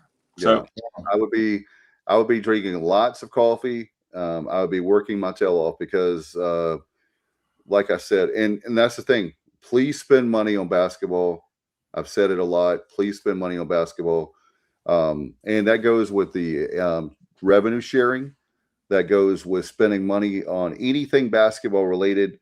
We need to really look at that hard because when we put all our money in football, we're putting a lot of money into football. Basketball is a revenue sport, and we don't put enough in there. And we're not a poor school.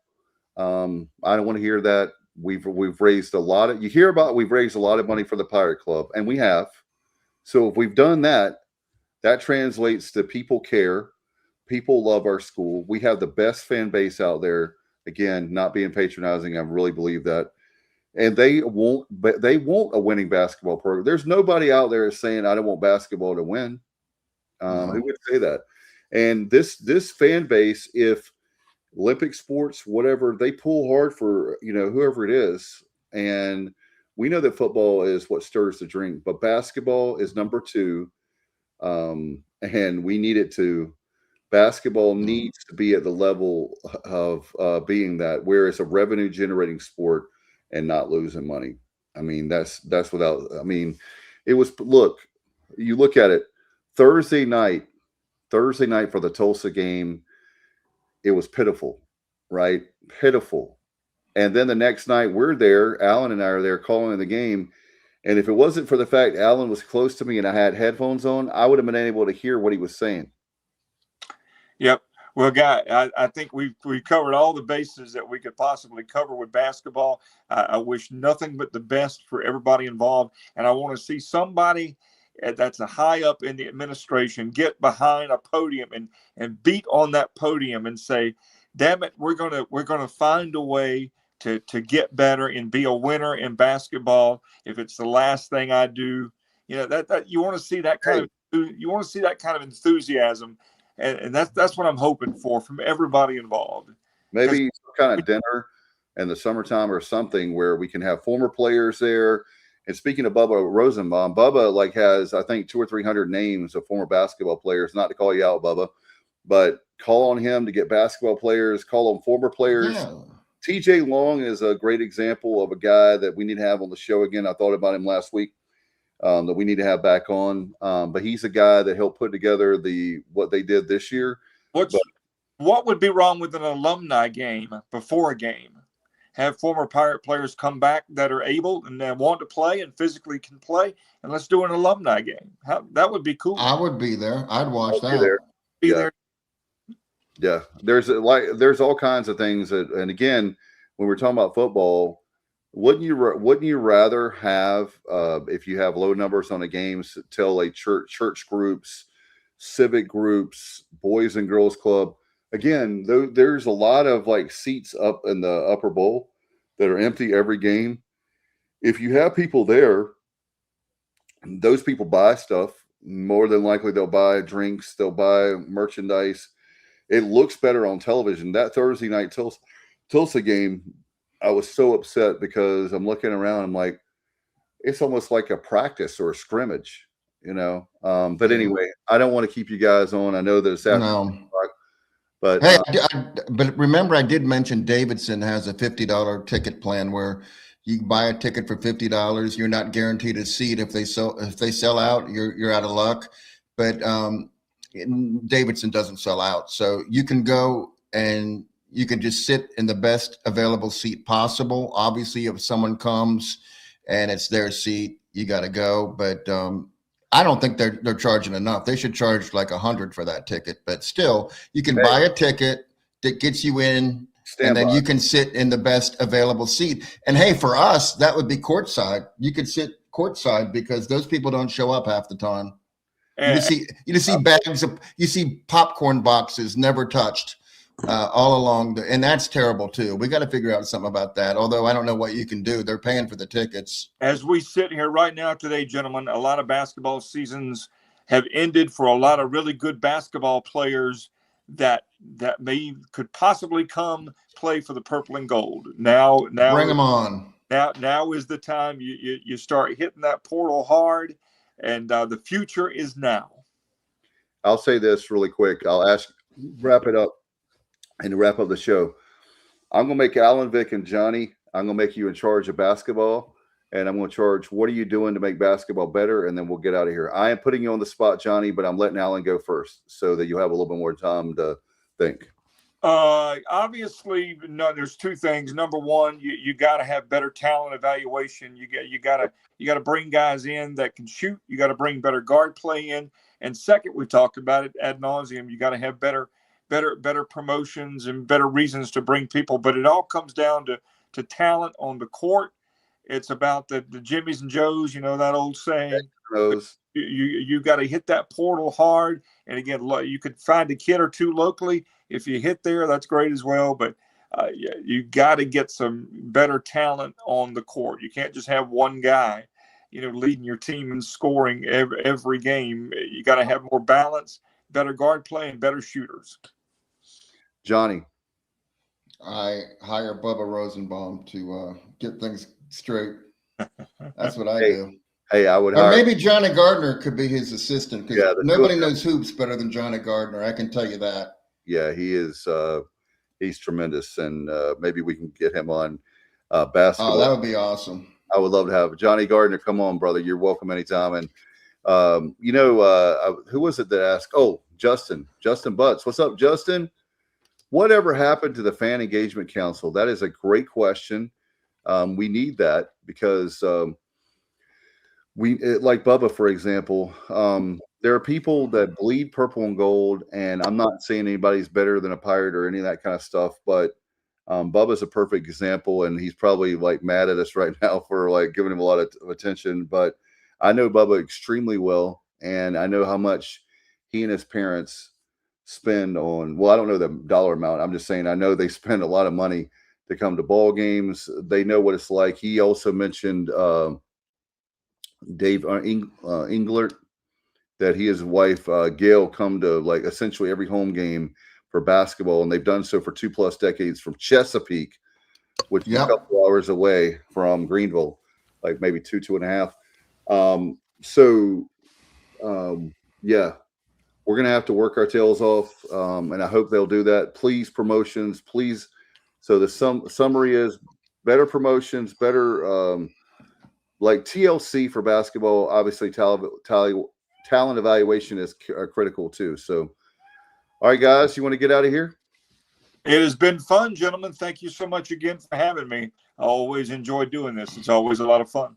All right, good luck to the Pirates as they have Elon, the Phoenix, on Tuesday, and of course Friday, Saturday, and Sunday UAB coming up. The Blazers. So we'll have them. We'll figure out when we can do the show for On Deck. And guys, I said that on purpose so that you guys can help me. We'll figure out at a time. But before we go, Dave, let's just remind people to really keep a close eye on the weather tomorrow. Thank you. I was going to talk about that. It's going to be really dangerous tomorrow. Martin County schools, along with other. Well, hold on. In what respect? I got to travel tomorrow. I'm heading back to Virginia. What do I got? We are in a very much above average severe weather situation tomorrow. The National Weather Service has given us a 4 out of 5 chance of having straight line wind, damage, possible tornadoes, thunderstorms between, say, 10 a.m. and 5 p.m. First time this has happened for our area since 2021. It's been 5 years since we've been put in this category. So tomorrow's weather could be rocky for sure. You mean like tornadic activity? Yes. Yes. Right now, I'm not a meteorologist, but people really need to follow their weather. We consider you our meteorologist, though. You're the house meteorologist. Yeah. You and Kyle know a lot about weather. what really the best case scenario for tomorrow is if we would have a few non-severe thunderstorms come in the morning and kind of cleanse the atmosphere and stabilize the atmosphere. But if we get sun out tomorrow morning, 10:30, 11 o'clock, it gets warm, gets unstable, we could be in for a very rocky afternoon and evening around here tomorrow. And Okay. all right, last comment, last call. Josh Thomas says Justin Butt should have been on the tonight because he had a lot of questions about the umpiring this week. Justin knew that you were going to ask all the questions, Josh, and he said, "I'm going to sit this one out, guys, fellas." Yeah. He Justin still thinks we beat Wichita State. Oh man. No, Justin actually is a really good dad, and this is at the time. 8 o'clock is usually when he's putting his girls down, and so that's why he was not here. So anyway, he will be on. We got to figure that out, Justin. We got to figure that out, my friend, or a later start. But anyway, guys, we'll get out of here. Thank you so much for all that you do. Thanks to all our viewers and listeners. Another big show, by the way, and they stayed with us almost 2 hours, which is letting us know that I guess they have nothing better to do, or they are entertained, or somewhere in between. But I'll speak for myself, not for Alan and Johnny, that are amazing. So anyway, guys, have a great night. We'll get out of here. And as always, go Pirates.